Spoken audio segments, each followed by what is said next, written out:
future energy source. So just to think about that at the very beginning, that many of the things that we do today that are in our long-term interests may affect the things that we have done and relied upon for a century to generate the biggest source of income. And therefore, it's absolutely necessary that we start afresh. We have had the accumulated wisdom of the traditional development thinkers in the Caribbean, and they have led the Caribbean to a state of prosperity for relative to some other developing countries for a long while. But I hope that we will try to break out from some of the traditional thinking. And it has to start at the political level. It has to start there. So I agree with Winston about this. Our well-being in the future will depend on two sets of things. First, our own efforts in addressing the things that we are in control of. And secondly, a significantly focused advocacy to change the things that affect us but we don't have control over. And the first has to do with a global economic system in which we operate. And the Caribbean needs to have not Guyana or Jamaica or Trinidad and Tobago separately advocating for changes in the global system.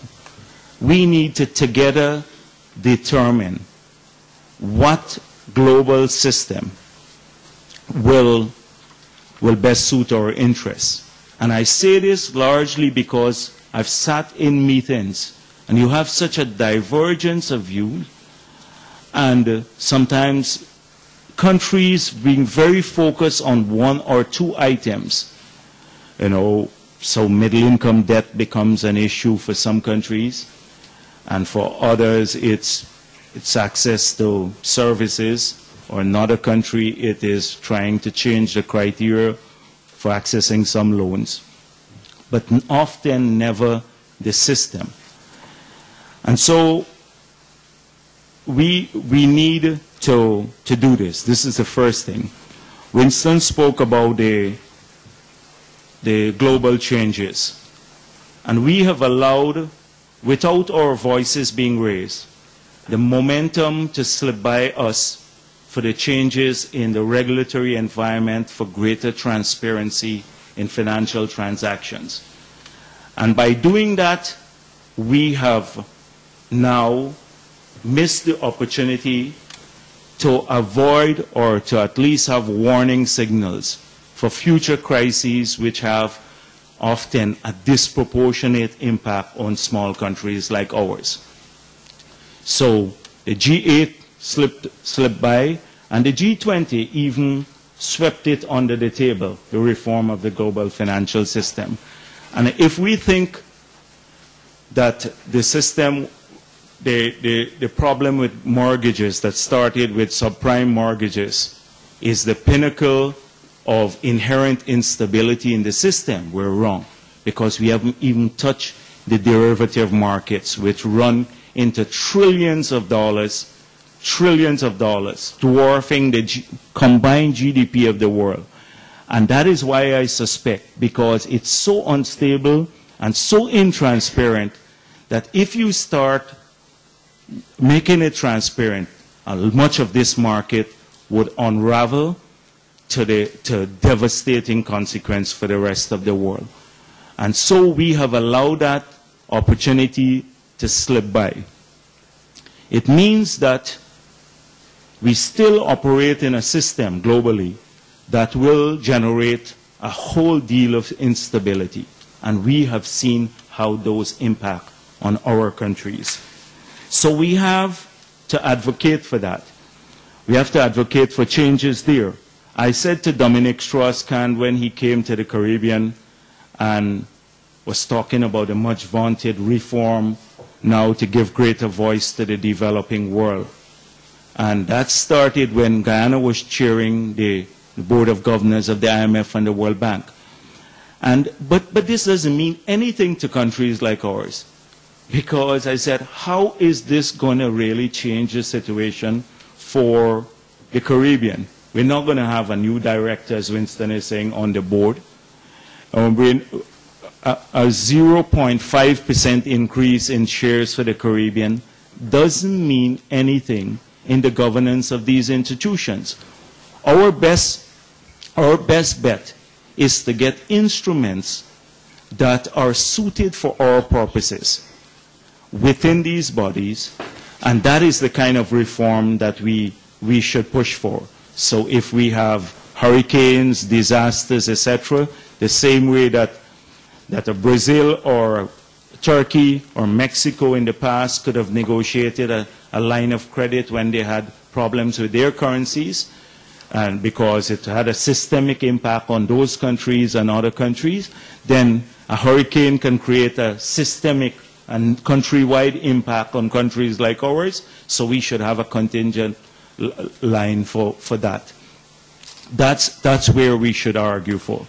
And then we need also to change what we want at the WTO. This region would always depend on for prosperity on export.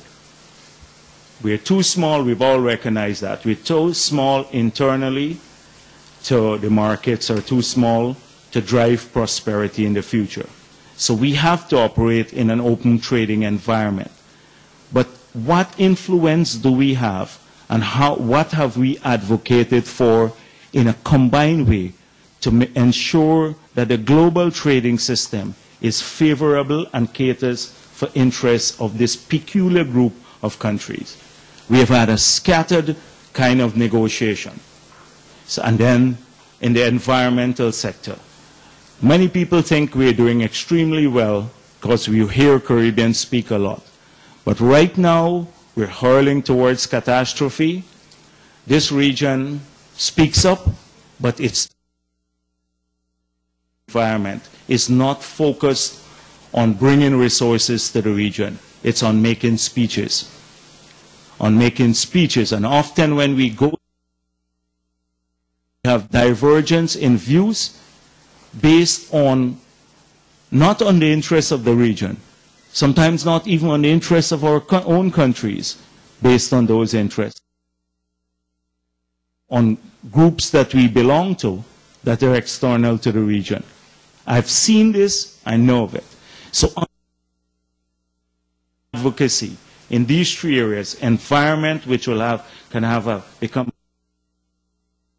becoming a huge development challenge, but can have a global trading system that allows us, if we work, a global financial system that allows us to access, particularly from multilateral agencies, and in a swift manner, 4 years, and have our finance ministers and prime ministers for $5 million loan, when a Brazil or any other country, $2 billion immediately. Unless we change that, we're not going to be that much. If we're talking about development in the region, there is a significant role, focus, advocacy to change these things. The second has to do with, and I think, again, we can do things at two levels. There are things, well, integration that we have to do together, and there are things that we have to do. And how many countries in our region have really some key questions. What are the sunset, what is the future of the sunset industries in my country? Future. How have we identified those? If these are given the realities of today's world and not, what do I have to do industries or additional ones, because they can create. And if you around this table, because whether that process you may, but we are still stuck, and this is politics again, still trying to keep sunset and hoping prosperity is secured. Dare say that's not so. If we really are, then we can talk about that. Diversification, because I've heard for the past 20 years, and I keep asking the world, into what? We can't just ask them, what are we going to diversify into? Services, and that practically collapsed around. So each country has different answers. Can't be a regional question. There are things that we do through the fiscal policies, a whole range of other things. But unless every country knows that, we're marking time. We're marking time. So in Guyana's case, we have identified the industries of the future. We think oil and gas, the environment itself will become a major sector. We think from trading carbon through our forests that we can earn hundreds of millions of dollars if they have a UNFCCC trading mechanism in place that includes forest carbon, and that if the global community were to agree to the cuts determined by the IPCC as sustainable. That's not happening, and it may take 20 years to develop that market, but it has to develop.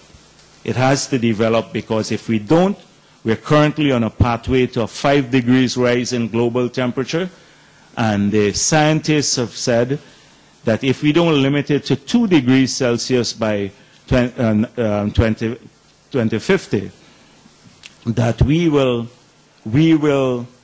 have only a 50% chance probability of avoiding catastrophic climate change.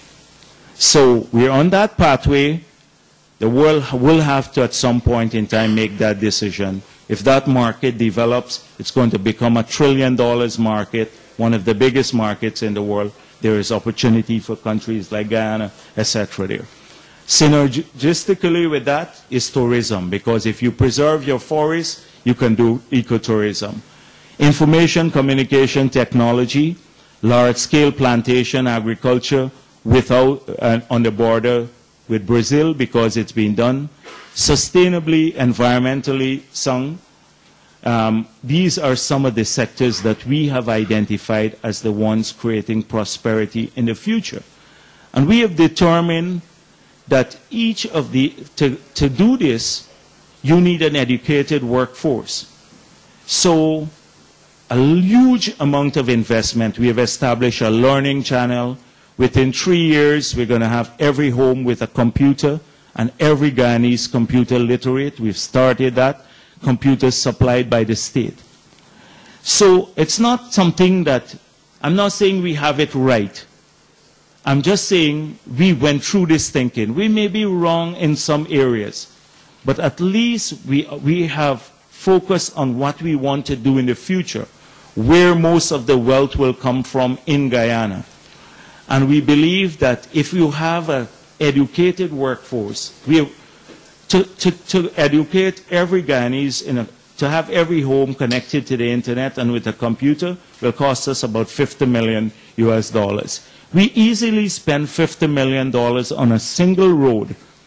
And politicians love to spend on roads because people see that. But it's bigger, it would have a bigger impact spending $50 million on your people. And imagine the world of possibilities. We'd be able to get education right into the homes, health, e-government, and the world of information that you open up to your people by giving every family, including poor ones, particularly poor ones, an access to get this. So it's a choice you make. And that is the thing that will change the region. It is when each country sits individually and looks at these things. And so once you do that, then it becomes easier to go to the regional level and say, these are the things that we can do in Guyana or in Trinidad or in Barbados, but we need, this is the help that we need at the regional level. So we need probably a regional ICT strategy that will make a difference, and knowledge, given 5 million people that we have, 6 million people if you exclude Haiti, that's the best way of, that's probably one, the export of knowledge would become one of the industries of the future, and then an ICT strategy is absolutely necessary for that. One thing I would wish is that we don't go back into the rhetoric, the cliches that we've read so many times, the same sounding phrases, etc., emerging from this conference. Let's focus on about 2-3 pages of good, solid recommendations. You can't deal with everything under the sun. Fiscal policies and efficiency of government and public administration and everything. They're vital.